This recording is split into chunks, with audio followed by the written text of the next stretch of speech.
Girl gets reincarnated to play a romantic visual novel game, but she's the villainess. Man gets reincarnated into a version of World War I with magic. Oh, and he's also a girl now, fighting for totally not Germany. Girl's entire class gets reincarnated, but she's a spider. This guy's a sword. That guy's a slime. This dude becomes his one true love in the world, a vending machine. This guy became a hot spring. And these dudes all become Kirito. Look, the Isekai takeover has been going strong for what seems like... Oh wait, it has been a decade. So every season we get a seemingly never-ending list of stories with weirder and weirder concepts that, outside of these concepts, just don't really change the formula all that much. That is, until Mushoku Tensei decided to toe the very fragile line of overall anime masterpiece in that one show you desperately hope someone won't walk in on you watching. A sad excuse of a man given another chance at life after making the one selfless act of his entire existence, who, despite some rather deplorable thoughts, is doing his very best to try and make the second life count for all it's worth. A relatably sad backstory at times, an overarching plot that takes its time to make you invested in some of the best damn animation in all of anime. The reason I bring all this up is I recently stumbled into a series that could someday rival that of Mushoku Tensei. And yes, it's an isekai, but one that has been given such time and care to develop a truly great story and set of characters. This is the beginning after the end.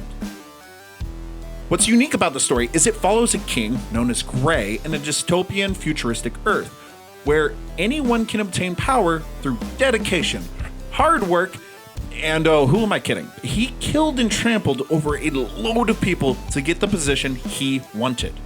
When he dies, possibly through nefarious means, he awakens in a more primitive fantasy set world, full of magic, dwarves, elves, mythical beasts, and a more traditional lineage-based set of rulership.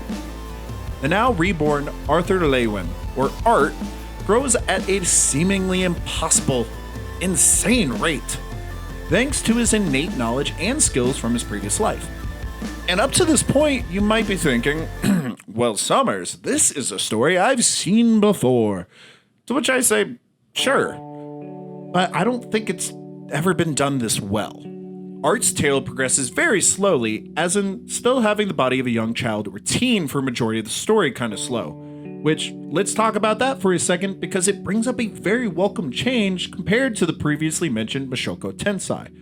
Because Art mentions to not have an attraction to anyone. The girls around him seem like very young children, and the women could still be at an age any previous children would have been to him in his past life as a king. What starts out as a very well told but overdone storyline quickly takes a very nasty turn. You see, Art was a ruthless king in his previous life who let revenge take over, and has very little qualm with killing those he deems unworthy or in his way. The first season of the webcomic depicts some pretty intense scenes that are very toned down from the original light novel, which goes into very detailed explanations, especially about the mangled corpse of a certain bandit. Now, possibly the biggest factor for me as to why I think this could one day be a massive hit anime is that this show is deliberately slow, story-focused paced. I like to get to know my characters, and in the case of an isekai, I like to know who they were in a previous life, and how they are changing in this new world.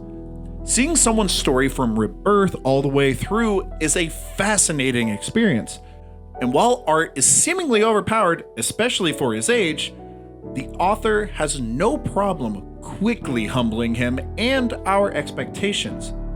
He's talented, sure, but sometimes that talent combined with his previous way of handling situations just gets him into a lot of trouble. A perfect character, to me, is inherently boring because they have no faults to improve upon, no ugly wounds to fester and cause unwanted but needed personal growth. People really like Batman because he's a normal person who used his wealth and his own sense of revenge to try and prevent what happened to him from happening to others. Spider-Man, plural, go through canon-based events to teach them you simply can't save everyone. With Mushoku Tensei, Rudy's Grey Rat must learn to trust others, to not dwell on horrible things that have happened to him, and to be able to push on even when sometimes he seemingly just reverts to his old ways because giving up is easier. Arthur in this story grows and sometimes regresses, but we get to see him go through everything and learn with him. Now, as far as the webcomic itself or the light novel, I'm not going to go into details of the story. If you want to see it, go read it. Go look at it. If you haven't yet, I really do think it is worth somebody's time. The beginning after the end is not something that I think is going to change the Isekai game, but what it does is nail every single aspect that you could ask from an Isekai stylized story. And who knows, maybe someday it could be the next big thing. And that's all for today's video. If you enjoyed, please be sure to hit the like button, subscribe for more content in the future if you haven't already, and comment down below. What are some Isekai stories you've been reading that you hope to one day see get adapted? I've been Summers with Baka to Basics, and I'll see you the next time class is in session.